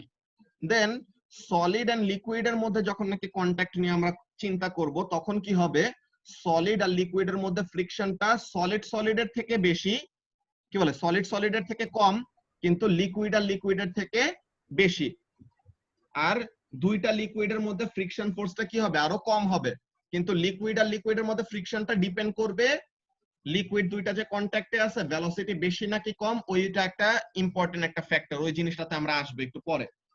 তো এখন এখানের মধ্যে দেখো জাবের, তো তাহলে নিচের লেয়ারে যে এক নাম্বার যে লিকুইডের লেয়ারটা আর ওয়াটারের লেয়ারটা, তো এক নাম্বার ওয়াটারের লেয়ারের সাথে আমাদের সলিডের যে কন্ট্যাক্ট, তো তাহলে সে কি করবে, বেশি ফ্রিকশন ফিল করবে না বলো তো? হ্যাঁ ভাই। তো layer number 1 will experience more friction than layer number 2, তো তাহলে লেয়ার নাম্বার 2টা কি করবে, sorry, layer number 2 is not in contact with any sort of solid, তো তাহলে the layer number 2 will move at a higher velocity than layer number 1, তাই তো? কেন? বিকজ তার সাথে কোনো সলিডের কন্ট্যাক্ট নাই। ইন দ্য সেম ওয়ে 5 আর 4 এর মধ্যে আমরা সেম টাইপের আর্গুমেন্ট করতে পারি না যে একদম উপরের layer, upper most layer, that is 5 number লেয়ারটা কি করতেছে, it is also in contact with a solid layer. 1 number লেয়ারের মতো সেও কি করতেছে, একটা সলিড লেয়ারের সাথে কন্ট্যাক্টে আছে না? সো তাহলে 5 নাম্বার লেয়ারও কি করবে, বেশি ফ্রিকশন ফিল করবে দেন the fourth layer। সো এটা গেল। এখন দেখো ব্যাপারটা কি, 3 নাম্বার লেয়ারটা আমরা একটু পরে আঁকি। এখন ব্যাপারটা দেখো যে 4 নাম্বার লেয়ারটা কম ফ্রিকশন ফিল করতেছে, দ্যাটস ভেরি গুড, কিন্তু 4 নাম্বার লেয়ারটা কি ছিল, the fourth layer is in contact with the third layer and the fifth layer, তাই তো? 4 নাম্বার লেয়ার আর 2 নাম্বার লেয়ারটা কি করতেছে, the fourth layer is in contact with its upper and lower layers and the second layer is also in contact with the upper and lower layers। তো এখন দেখো তোমার partner যদি স্লো হয়, হ্যাঁ, মনে করো এখানের মধ্যে ব্যাপারটা কেমন, তোমরা এমন টাইপের রেস দেখছিলা কখনো যে দুইজন আলাদা মানুষের পা একসাথে বেঁধে দেয়, দেন তারা এরকম করে মুভ করবে, অর তোমার এখানের মধ্যে কি হবে, রিলে রেসটা যেরকম, রিলে রেসের ব্যাপারটা কি হয়, রিলে রেস দেখছিলা তোমরা কখনো অলিম্পিকে? জাবের, যে ট্যাগ করে দেয় যে, হ্যাঁ হ্যাঁ, একটা ব্যাটন যে পাস করে দেয়, যে আমাদের পুরো 400 একটা মিটারের একটা স্প্রিন্ট হবে, তো তাহলে একজন করে করে 100 মিটার করে স্প্রিন্ট করে, তো 100 মিটার করে স্প্রিন্ট করে কি করবে, 4 জন মিলে এই 400 মিটারের একটা রেস কভার করবে। সো এখানের মধ্যে দেখো তুমি অনেক হাই স্পিডে দৌড়াইতে পারো, ভালো কথা, তুমি মনে করো উসাইন বোল্ট, তুমি কি করতে পারো, অনেক হাই স্পিডে স্প্রিন্ট করতে পারো, কিন্তু তোমার কাছে যে ব্যাটনটা এসে পাস করবে সে যদি স্লো হয়, তো তাহলে তোমাকেও কি করে দিবে, সে স্লো ডাউন করে দিবে না বলো তো? তুমি তোমার রেসটাকে কি করতে পারবা, আরো পরে স্টার্ট করতে পারবা। অর তোমার যে রেসের কথাটা বললাম যে দুইজন মিলে এরকম দৌড়াবে, তো এখন এখানের মধ্যে কি করা হয়, দুইজন আলাদা মানুষের পা এরকম একসাথে বেঁধে দেওয়া হয়, তো এখন দুইজন মিলে এরকম দৌড়াবে। তো এখন একজন যদি স্লো হয়, আরেকজন তাড়াতাড়ি স্টেপ নিতে পারলেও তার পার্টনারের জন্য সে কি করবে, একটু ড্র্যাগড হয়ে যাবে না, একটু পিছায় থাকবে না? ব্যাপারটাকে বুঝাইতে পারতেছে কি বললাম? হ্যাঁ তো তাহলে এখানের মধ্যে কাজটা কি হবে, when you are in contact with the low velocity layer, okay, low velocity লেয়ারের সাথে কন্ট্যাক্টে থাকলে তোমার ভেলোসিটিটাও কেউ সে কি করবে, লিমিট করে দিবে বা কমায় দিবে, ওকে। আর তোমার পার্টনার যদি হাই স্পিডে একটা লেয়ার থাকে, তো তাহলে কি তোমাকে আরো স্পিডটা এনহান্স করায় দিবে অর বাড়ায় দিবে, ওকে। তো তাহলে ব্যাপারটা হলো এরকম, ব্যাপারটা কেমন, আমরা এমন ভাবে চিন্তা করতে পারি যে এগুলাকে যদি এখন মুছে দেই, লেটস স্টার্ট अगेन। ফার্স্টে আমরা সবগুলা লেয়ার আঁকলাম, ওকে, ফার্স্টে সবগুলা লেয়ার আঁকি, দেন এখন আমরা রিভার্স আর্গুমেন্টটা করি। এখানের মধ্যে দেখো ইফ, ওকে, ইফ উপরের আর নিচের আমাদের কোনো সলিড লেয়ার না থাকতো, ওকে, লিকুইড সবগুলা সেম ভেলোসিটিতে মুভ করতো, বিকজ পাইপের থেকে বা ওয়াটারের সোর্স থেকে তার একটা পুশ পাচ্ছে না, তারা ওই পুশে কি করতেছে, সবাই সেম ভেলোসিটিতে সামনের দিকে আগাইতেছে। বাট এখন কি হইলো, 1 নাম্বার লেয়ার আর 5 নাম্বার লেয়ার হলো সলিড লেয়ারের সাথে কন্ট্যাক্টে আছে, ওকে। 1 নাম্বার লেয়ার আর 5 নাম্বার লেয়ার কি আছে, উপরের আর নিচের সলিড লেয়ারের সাথে কন্ট্যাক্টে আছে, so what will happen, they will slow down. তারা অ্যাকচুয়ালি যত স্পিডে মুভ করতে পারতো তত স্পিডে মুভ করতে পারবে না, because they are in contact with a solid. So তাহলে তাদের পার্টনাররা তো কোনো সলিড সারফেসের সাথে কন্ট্যাক্টে নাই, তো তাদের পার্টনাররা তো এত বেশি ফ্রিকশন ফিল করবে না তাদের মতো। তো তাহলে 1 নাম্বার আর 5 নাম্বার লেয়ার কি করবে, পিছায় যাবে। ওকে, এই যে 1 নাম্বার আর 5 নাম্বার লেয়ার যে পিছায় গেল, now what is happening, 2 number, sorry নিচে আমি নাম্বারিংটা উল্টা করে ফেলছি।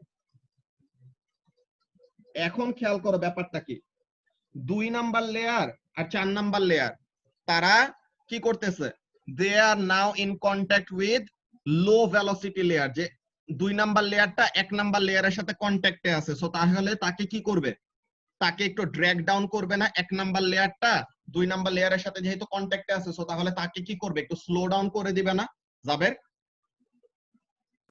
জি ভাইয়া। তো তাহলে 2 নাম্বার আর 4 নাম্বার লেয়ার কি করবে, they will be dragged behind because they are in contact with a low velocity layer, because they are in contact with a low velocity layer. and 3 number লেয়ারটাও আগে যত স্পিডে মুভ করার কথা তার থেকে একটু কমে যাবে, কিন্তু 3 নাম্বার লেয়ারটা সবচেয়ে বেশি স্পিডে মুভ করতে পারবে, because it is not in contact with any solid. Okay, it is not in contact with any solid and it is in contact with the high velocity layer, যে 2 আর 4 এর সাথে কন্ট্যাক্টে আছে। সো তাহলে 3 নাম্বার লেয়ার অ্যাকচুয়ালি যত স্পিডে move করতে পারতো একটু কমছে, বাট অন্য লেয়ার গুলি থেকে তার স্পিডটা কি আছে, বেশি আছে। সো এট এনি টাইম পাইপের ক্রস সেকশন দিয়ে, পাইপের থেকে যদি তুমি এরকম সাইড ভিউ দেখো, at any instant in time তুমি পাইপের ভিতরে দেখবা যে পানি অ্যাকচুয়ালি এমন শেপে মুভ করতেছে। কি করতেছে, the middle layer is moving at the fastest velocity or the middle layer is always at the front and উপরের আর নিচের লেয়ার, আচ্ছা 2 ও তো 1 এর সাথে আছে যেটা স্লো মুভ করতেছে, সো স্লো হবে না ওইটাও। আচ্ছা এখানের মধ্যে দেখো যে 2 নাম্বার লেয়ার আর 4 নাম্বার লেয়ারের কথা তো অলরেডি বলছি, খেয়াল করো কি বলছিলাম, যে আমরা যদি এখানের মধ্যে থেকে আসি, আমাদের ফার্স্টে কি থেকে শুরু করছিলাম দেখো, যে কোয়েশ্চেন করছো নাম বলতে অনিচ্ছুক, এই যে ফার্স্টে আমরা এইভাবে শুরু করছিলাম, মনে আছে? ফার্স্টে আমরা এমন ভাবে শুরু করছি যে সব লেয়ার একসাথে থাকার কথা যদি কোনো সলিড সারফেস না থাকে। তো এখন কি হবে, 1 নাম্বার আর 5 নাম্বার লেয়ারের সাথে সলিড সারফেস কন্ট্যাক্টে আছে দেখে তাদের ফ্রিকশনটা কি বলছি, বেশি। তো তাদের ফ্রিকশন বেশি দেখে তারা স্লো ডাউন করবে। তো তাহলে তারা কি করলো, স্লো ডাউন করলো। 1 নাম্বার আর 5 নাম্বার লেয়ার কি করলো, স্লো ডাউন করলো। এই যে 1 নাম্বার আর 5 নাম্বার লেয়ার স্লো ডাউন করছে, এখন তারা কি করবে, তাদের সাথে অন্য যে লিকুইডের লেয়ার কন্ট্যাক্টে আছে, দ্যাট ইজ 2 and 4, তাদেরকে তারা কি করবে, একটু ড্র্যাগ ডাউন করে দিবে। সো এই স্লো ডাউনের ব্যাপারটা কিন্তু দেখাইছি একটু আগে, এই যে তারাও কি করবে, তাদের কন্ট্যাক্টে থাকা পার্টনারদেরকে একটু স্লো ডাউন করে দিল। তো 2 নাম্বার লেয়ার আর 4 নাম্বার লেয়ারও কি করলো, একটু স্লো ডাউন হয়ে গেছে। বুঝতে পারতেছো কি বললাম এখন?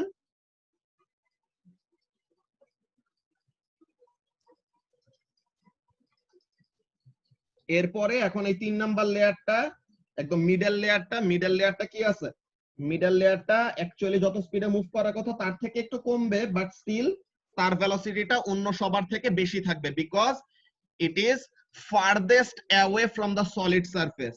যে তুমি সলিড সারফেস থেকে যত তোমার সেপারেশন বাড়বে তত তোমার কি হবে, ফ্রিকশন কম হবে। তো তাহলে এখানে থেকে আমরা একটা ব্যাপার দেখলাম যে the farther you are away from the solid surface, the lesser will be the friction on you. The closer you are to a solid surface, the greater will be the friction on you. বুঝতে পারলা কি বললাম, যে the closer you are, আচ্ছা কিন্তু তাইলে তো 2, 4 আর 3 chronologically increase করে না। এটা দেখো সিয়াম, এটা কখন হইতো, তুমি কি ওই সলিড সারফেসের কন্ট্যাক্টের কথা বলে শুনে এটা বললা? না ভাইয়া, যদি একটা ইনক্রিজ করে তাহলে তো আরো একটা ডিক্রিজ করার কথা, আবার ওটা ডিক্রিজ করলে অন্যটা ইনক্রিজ করার কথা। না না, এখানের মধ্যে উপরের আর নিচের সলিড সারফেস দুইটা তো সেম, বুঝছো? উপরের আর নিচের সলিড সারফেস দুইটা সেম। তো এখন 5 নাম্বার আর 1 নাম্বার একদম সিমিলার। তো এখন 5 নাম্বার আর 1 নাম্বারের সাথে কন্টাক্টে আছে কে? ইমিডিয়েট কন্টাক্টে আছে কোন দুইজন বলো তো? 2 4 2 আর 4। সো তাহলে 2 আর 4 কে 2 কে 1 যতটুকু ড্র্যাগ ডাউন করবে, 4 কে কি 5 same amount of drag down করবে না বলো তো? তো তাহলে 2 আর 4 কি করলো? এক নাম্বার আর 5 নাম্বার লেয়ারের সাথে কন্টাক্টে থাকার দোষে তাদের ভেলোসিটিও কি হয়েছে? কমে গেছে। বুঝতে পারলা? ও তার মানে 1 5 4 2 তারপরে 3 এমনি করে ইনক্রিজ করবে। হ্যাঁ, 1 আর 5 সেম, 2 আর 4 সেম, আর 3 হলো সবচেয়ে বেশি। বুঝতে পারছো? আচ্ছা, তো তাহলে এই জিনিসটা আমরা ফার্স্টে এখানের মধ্যে দেখলাম। এইটা আমাদের এক্সপ্লেনেশনটা কি বললাম এখন রিক্তি? এক্সপ্লেনেশনটা আমরা বললাম যে তাহলে এটা দেখে আমরা ডায়াগ্রামটা দেখে কিন্তু একটা ব্যাপার বলতে পারতেছি যে the farther you are away from a solid surface the lesser will be the friction force on you। তো তাহলে ফ্রিকশন ফোর্স যত কম হবে তত তোমার ভেলোসিটি কি হবে? বেশি নাকি কম রিক্তি? বেশি বেশি ভেলোসিটি হবে বেশি। তো তাহলে এখানের জন্য আমরা একটা জিনিস লিখে রাখতে পারি, এটা আমরা একটু পরে, আজকে একটু ক্লাসটা 5 মিনিট একটু বেশি লাগবে, একটা জিনিস এক্সপ্লেন করে প্লাস একটা অ্যানিমেশন দেখাবো আর কি। হ্যাঁ, এই জিনিসটা আমরা লিখে রাখি, the farther you are away from a solid surface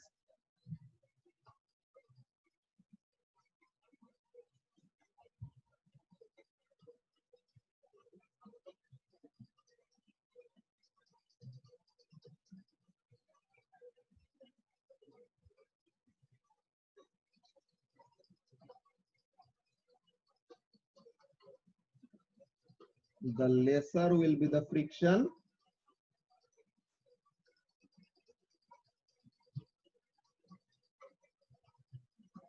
so the faster it will move।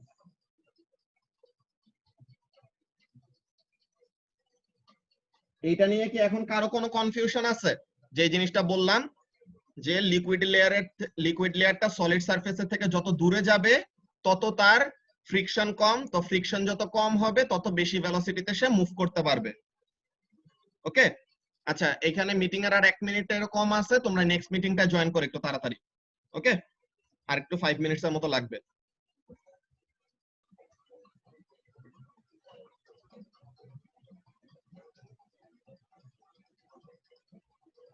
আচ্ছা, সো এখন এখানের মধ্যে সবাই খেয়াল করো যে এই ব্যাপারটা আমরা বলতেছিলাম, কি জিনিসটা বলতেছিলাম যে আমরা solid solid, solid liquid and liquid liquid ফ্রিকশনের কনসেপ্ট ইউজ করে একটা ব্যাপার সেটআপ করলাম যে তুমি যদি একটা লিকুইড লেয়ার হও, যে মানে একটা লিকুইড লেয়ার যদি কি করে একটা সলিড সারফেসের থেকে যত দূরে থাকবে তত সে কম ফ্রিকশন ফিল করবে। তো যত সে কম ফ্রিকশন ফিল করবে তার ভেলোসিটি তত বেশি বাড়বে। তো এটা রিক্তি অলরেডি বলছে, the greater will be the velocity. That's very good. এখন তোমাদেরকে যদি একটা ব্যাপার রিকল করতে বলি, তোমরা কিন্তু ওয়েভসে একটা ব্যাপার পড়ে আসছিলা। ওয়েভস এর মধ্যে একটা জিনিস পড়ে আসছিলা কি,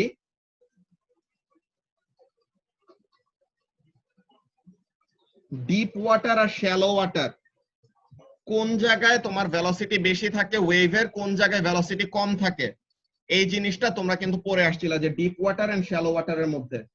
এখন যখন নাকি আমরা এরকম land surface and water level নিয়ে দেখব, এখন কি আমাদের উপরে কোনো বাউন্ডারি আছে বলো তো জাবের? না ভাই। পাইপের তো আমাদের উপরে আর নিচে দুইটা সলিড সারফেসের কন্টাক্ট ছিল, কিন্তু এখন আমাদের তো যখন নাকি এরকম মনে করো সি অর রিভার এরকম যখন নাকি কনসিডার করব, তখন আমাদের কি থাকবে? শুধু নিচে থাকবে আমাদের সলিড সারফেস, উপরে আমাদের কোনো সলিড সারফেস দিয়ে বাউন্ড করা নাই, তাই তো? তো তাহলে এখানের জন্য দেখো আমাদের কাজটা কি, the layers that are in contact with the solid surface will be low velocity layer and the further they will move away from the solid surface the greater will be their velocity, নাকি জাবের? হ্যাঁ, in the same way এখন যদি আমি shallow পার্টের জন্য দেখি, what is happening over here, solid সারফেসের সাথে কন্টাক্টে তো ভেলোসিটি কম, একটু উপরে উঠলো ভেলোসিটি বাড়লো, আর একটু উপরে উঠলো ভেলোসিটি বাড়লো। এখন দেখো ইন ওভারঅল কি হচ্ছে আমাদের এই জায়গাটায় deep ওয়াটারে the number of layers that it can accumulate is greater। তো তাহলে ওভারঅল যদি তুমি এভারেজ ভেলোসিটি ধরো সাইমা, তুমি যদি এখানের মধ্যে এভারেজ ভেলোসিটি কনসিডার করো, ডিপ ওয়াটারে আমাদের এভারেজ ভেলোসিটিটা কি হবে, বেশি হবে নাকি কম হবে? কম। কম কেন? এখানের মধ্যে দেখো তোমার অ্যারোগুলা, এই জায়গাটা তো ডিপ, এই যে এটা ডিপ ওয়াটার না, এটা হলো ডিপ রিজিয়ন, আর এই জায়গাটা হলো আমাদের কি শ্যালো রিজিয়ন। তো এখন ডিপ ওয়াটারে তোমার ভেলোসিটিটা দেখো, যে লেয়ার গুলা যে আছে তোমার নাম্বার অফ লেয়ার তো বেশি, এন্ড উপরে তো আমাদের এখন কি নাই সাইমা, কোনো সলিড বাউন্ডারি সারফেস নাই।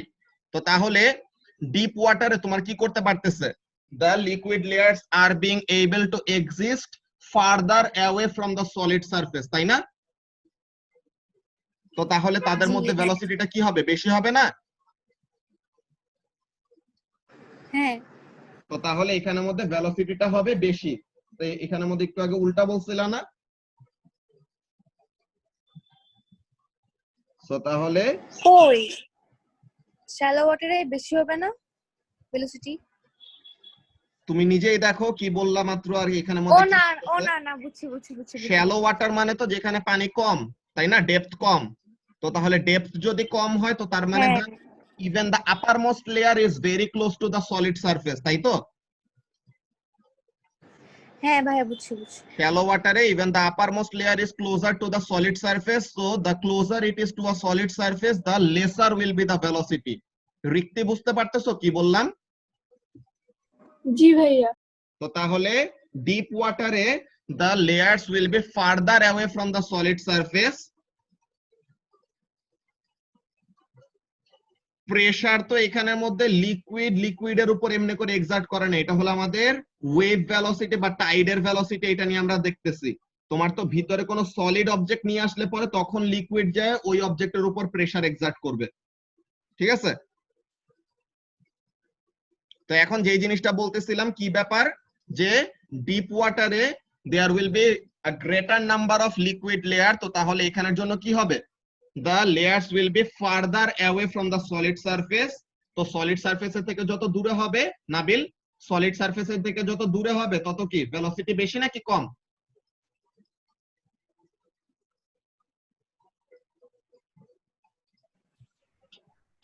কম হবে, বেশি হবে। বেশি হবে, যে যত লিকুইডের লেয়ার বেশি তত তারা সলিড সারফেসের থেকে দূরে যাইতেছে, সলিড সারফেসের থেকে দূরে গেলে ফ্রিকশন কম, ফ্রিকশন কম হইলে ভেলোসিটি বেশি। আর উল্টাটা কোন জায়গায়, উল্টাটা হলো আমাদের শ্যালো ওয়াটার রিজিয়নে। যে শ্যালো ওয়াটার রিজিয়নে কি হচ্ছে, the liquid layers even the uppermost liquid layer is close to the solid surface. So তাহলে তার ওখানে যে ভেলোসিটিটা কি হয়, কমে যায়। তো তাহলে এখানে এটা আমাদের কি হবে, this is a lower velocity. এই জিনিসটা কিন্তু তোমরা ওয়েভের মধ্যে পড়ছিলা, যে ডিপ ওয়াটারে ওয়েভের ভেলোসিটি বেশি, শ্যালো ওয়াটারে ওয়েভের ভেলোসিটি কম, কিন্তু এই ব্যাপারটা অনেকজন একসেপ্ট করতে পারতা না। এটা ও লেভেলসে আমি এক সময় বলছিলাম, ঠিক আছে? ও লেভেলসে থাকতে সময় এই জিনিসটা বলছিলাম, এখন এখানের মধ্যে আরো ভালো মতো আমরা সেট আপ করলাম যে ডিপ ওয়াটারে কেন ভেলোসিটি বেশি এন্ড শ্যালো ওয়াটারে কেন ভেলোসিটি কম হয়। ওকে, তো এই জিনিসটা আমরা এখানের মধ্যে দেখে রাখলাম। আমরা আজকে এখানের মধ্যে শেষ করে নেক্সট দিন আমরা ওই অ্যানিমেশন প্লাস আমরা আরো অল্প কয়টা জিনিস ল্যামিনার ফ্লো এর মধ্যে পড়ে দেন টার্বুলেন্ট ফ্লোটা নেক্সট ক্লাসে শেষ করব। ওকে, আজকে অলরেডি অনেক বেশি টাইম হয়ে গেছে, তো তাহলে বাকিটুকু আমরা নেক্সট ক্লাসে পড়বো।